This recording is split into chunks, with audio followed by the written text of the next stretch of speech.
अस्सलाम वालेकुम। मैं उम्मीद करता हूँ आप लोग सब खैरियत से होंगे। अच्छा, पिछली वीडियो के अंदर हमने थोड़ा सा बेसिक इंट्रोडक्शन किया था एक्सेल का, थोड़ी सी चीज़ों को टच किया था, डिफरेंट उसमें हमने चीज़ें एक्सप्लेन की थी।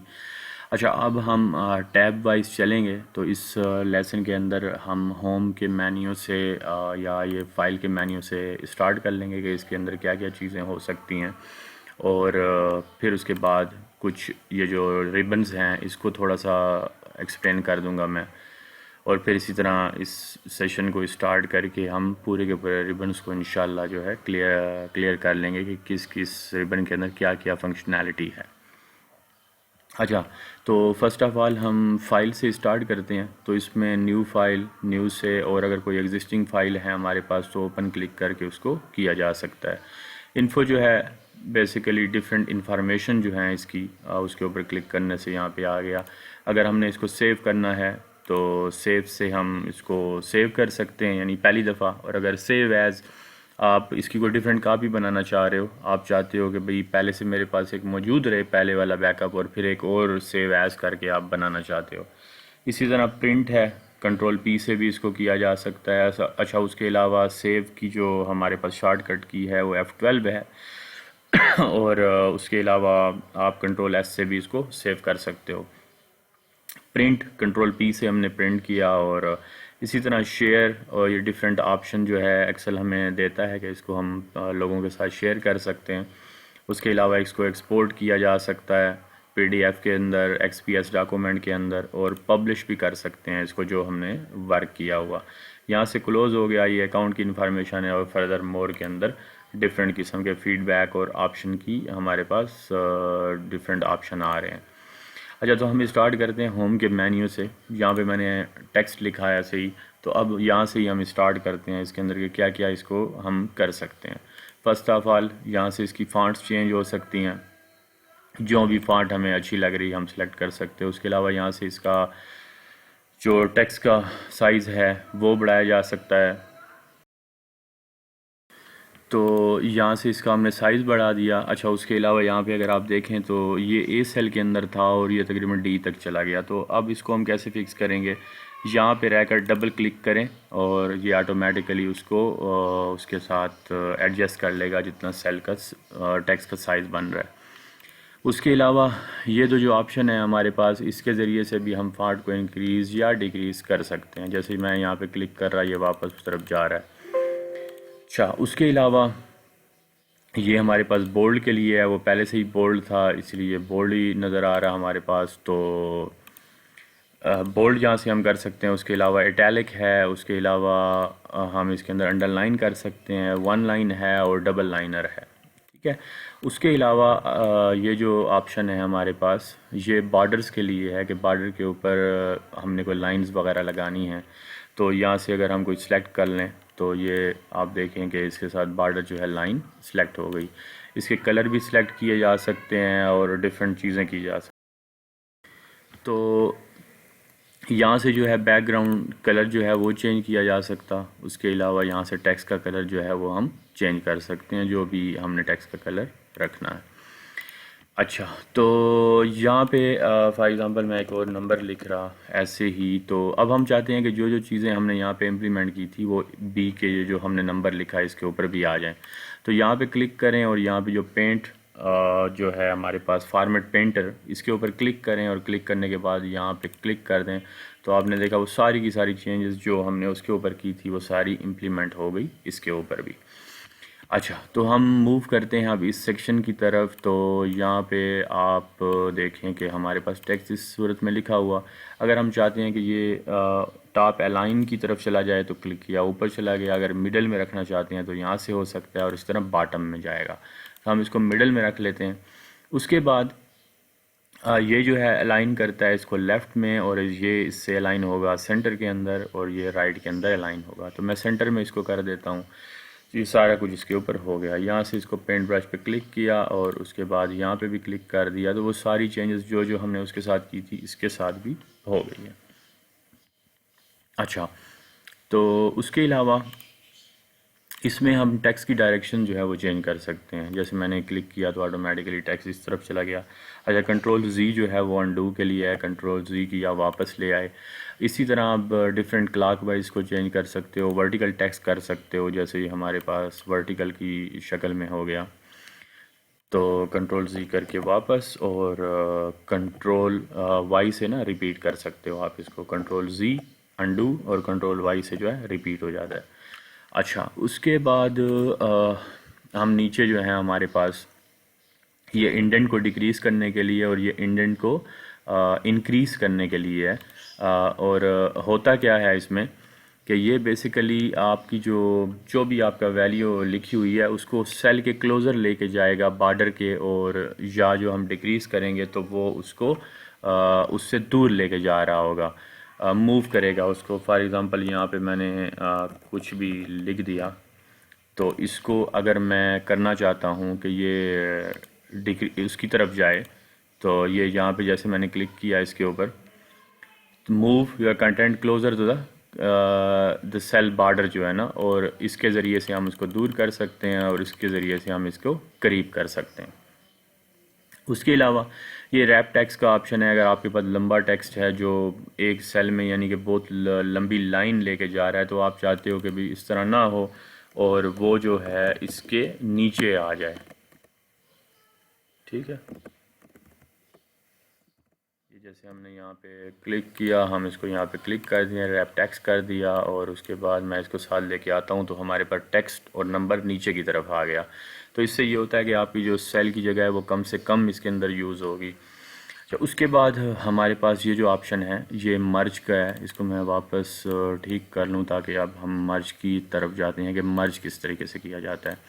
अच्छा, यहाँ से हमने इसको सिलेक्ट किया, जिस भी एरिया तक आप चाहते हो ये सारे का सारा मर्ज हो जाए, तो आपने इसको क्लिक किया और मर्ज एंड सेंटर करना चाहते हो आप इसको, तो ये जो है उसने उसको मर्ज भी कर लिया और सेंटर। एरर जो है हमें रिसीव क्यों हुआ, क्योंकि हमारा बीच में टेक्स्ट लिखा हुआ था तो उसको इसने रिप्लेस कर दिया। तो बाकी इसी तरह हम सेल सेलेक्ट करके और मर्ज एंड सेंटर के ऊपर क्लिक करेंगे तो ये ऑटोमेटिकली उसको एडजस्ट कर देगा उसके अंदर। अच्छा, उसके अलावा ये जो हमारे पास सेक्शन है इसके अंदर हम डिफरेंट, जैसे हमारे पास नंबर्स हैं तो उसको एज ए जनरल ट्रीट करना है, नंबर ट्रीट करना है, करेंसी, अकाउंटिंग, डेट के उसको लेके आना है। बाकी फर्दर जब एडवांस लेवल की तरफ हम जाएंगे, चीज़ों को डिस्कस करेंगे, तो ये हमें जब ज़रूरत पड़ेगी तो उस वक्त मैं इसको मैं फर्दर एक्सप्लेन कर दूंगा।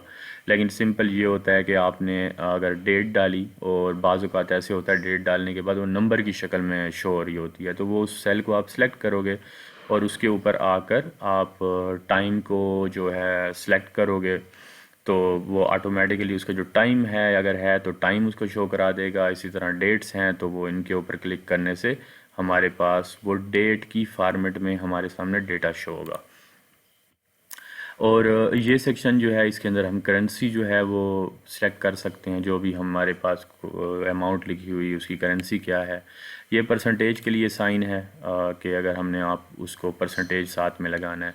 अच्छा, ये जो है कोमा स्टाइल, ये बेसिकली क्यों यूज़ होता है, जैसा कि हमारे पास 98.7654 इस तरह कुछ भी लिखा हुआ, तो हमने इसके ऊपर जैसे ही क्लिक किया तो आप देखेंगे कि उसने 98.77 कर दिया। मैं कंट्रोल जी करता हूँ तो उसके पीछे इशारिया के बाद, डॉट के बाद जो भी कुछ था उसको उसने राउंड अप कर लिया, और सिर्फ दो जो हैं वो लिख दिए 98.7, और 6 था और उसको 7 कर दिया।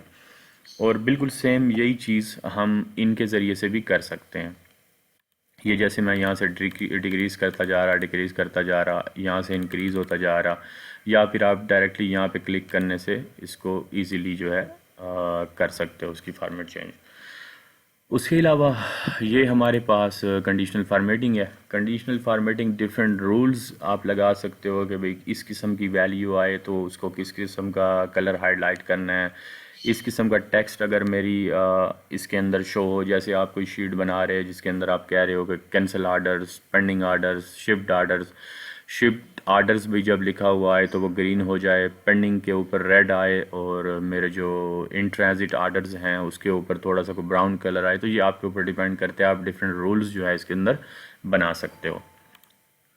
अच्छा, उसके बाद ये हमारे पास फॉर्मेट एज टेबल का ऑप्शन है कि अगर आप चाहते हो कि भाई इसमें से कोई भी टेबल आप सिलेक्ट करना चाहते हो तो आप इसको अपने इसमें यूज़ कर सकते हो। जैसे मैं अगर इसके ऊपर क्लिक करता हूँ, ये मेरे से पूछेगा कि भाई आप सिलेक्ट करें कि भाई कहाँ तक आपने इसको इम्प्लीमेंट करवाना है। तो मैंने पूरा वो इसको रेंज एक सिलेक्ट करा के दी और ओके कर दिया।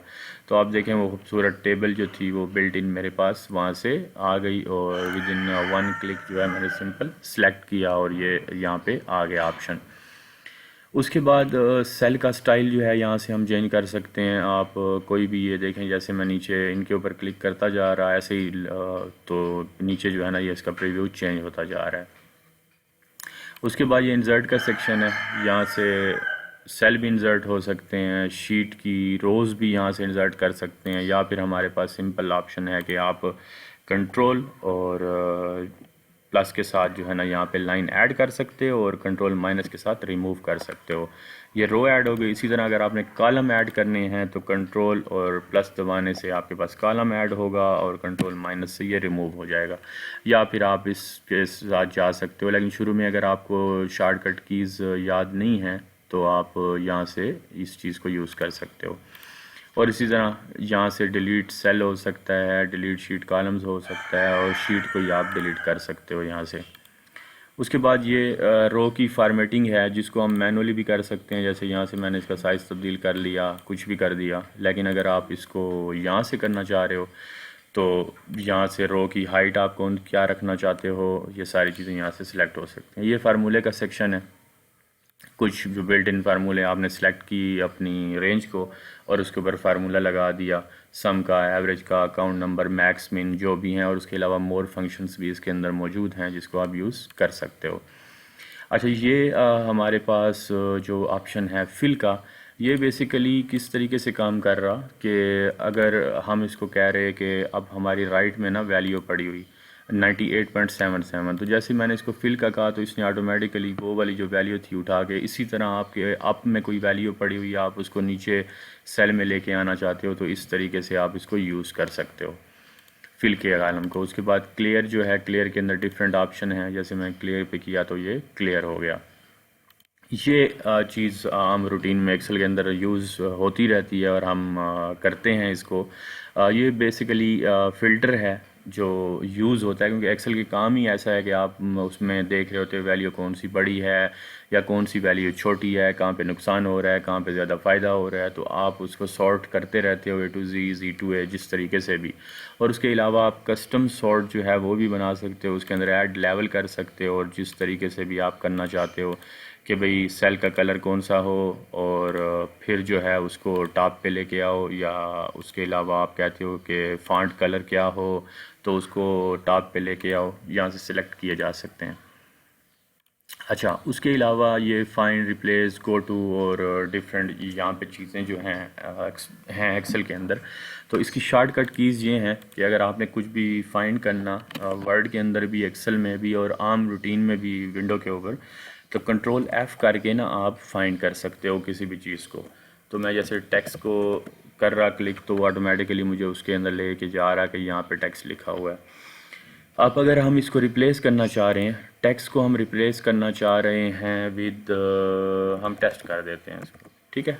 तो फाइंड वर्ड, टेक्स्ट को फाइंड करो और उसको रिप्लेस कर दो किसके साथ, टेस्ट के साथ। तो मैं इसको रिप्लेस ऑल कर दूं या रिप्लेस करूं। रिप्लेस से ये 1 बाई 1 कराएगा मेरे से, रिप्लेस ऑल पे ये हर जगह पे हो जाएगा जहाँ जहाँ पे टेक्स्ट लिखा हुआ है। तो ये सिंपल सा ही है। उसके अलावा कंट्रोल H के ज़रिए से भी बिल्कुल सेम यही चीज़ होती है, लेकिन वो रिप्लेस के सेक्शन में आपको लेके आता है। कंट्रोल F दबाने से आपको ये फाइंड की तरफ लेके आता है, फिर रिप्लेस की तरफ आप यहाँ से जा सकते हो, ठीक है। तो ये चीज़ें हो गई। फर्दर जो है इंशाल्लाह हम डिस्कस करेंगे इंसर्ट के सेक्शन को, और इसी तरह हम पूरे के पूरे जितने भी रिबन्स हैं इस टैब के, इनको इंशाल्लाह डिस्कस करेंगे। उम्मीद है आप लोगों को इससे काफ़ी चीज़ें सीखने को मिली होंगी। तो अगर आपको मेरा ये चैनल अच्छा लगा तो काइंडली इसको सब्सक्राइब कर लें, लाइक भी कर दीजिएगा, और जब भी मैं कोई न्यू वीडियोस वगैरह बनाऊंगा तो वो आप लोगों को मौसूल हो जाएंगी। तो थैंक यू वेरी मच। इंशाल्लाह अगली वीडियो के अंदर मिलते हैं। अल्लाह हाफिज़।